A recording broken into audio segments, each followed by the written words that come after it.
Last exercise in assignment one has to deal with the brush tool.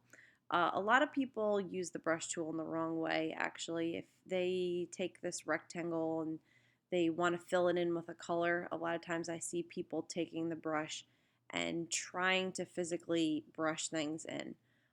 Or even like looking for a paint bucket tool in Photoshop that Photoshop would have. But you don't want to spend all your time trying to brush things in like this. If you wanted to fill something in with a color, we know now that you would just fill it with a color. So the real way you would use brush tool is if you are doing more of maybe a illustration or you want to hand draw things. But a lot of times people don't know that there are a lot of brushes built into Illustrator. So you can use the paintbrush tool.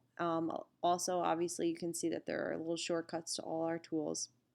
And I am going to be painting with the stroke. So if I just do a brush right here, I have a 1 point stroke that is has a little bit of calligraphic. You could see that it kind of smoothed things out after I drew it.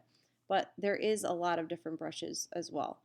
You can also apply a brush to an existing path.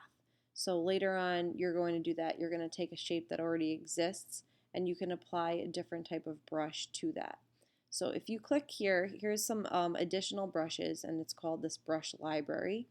Once I click that, you'll see there are a lot of different kinds. And for instance, this one here says to change the stroke to an artistic watercolor brush. So if I go to artistic watercolor, it will give me some other options. This was a rectangle that was already a shape, and instead of having to draw it out, I just changed the stroke in order to have a different type of effect. For the Saul Bass project, you'll notice there's a lot of kind of like sharp edges that he uses in his design. So if you wanted to use this as your outline or, just experiment with brushes, that would be really great. You can also change the point size. So if you wanted to change how large or thick the stroke is, you would change that right here. And just like anything else, you can change the color.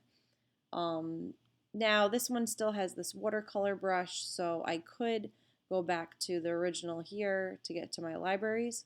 But if you want to make things easier for yourself, you could also pop out the whole window. So if I go up here to window brushes, this will show me where it is over here on the side, and I can pull this out and it will be a floating window in order to get to things a little bit easier. So that's how you kind of experiment with brushes. If I just took this one and I wanted to paint somewhere else with it, you can do that too. You can create custom shapes and it will follow the line of whichever type of brush you chose.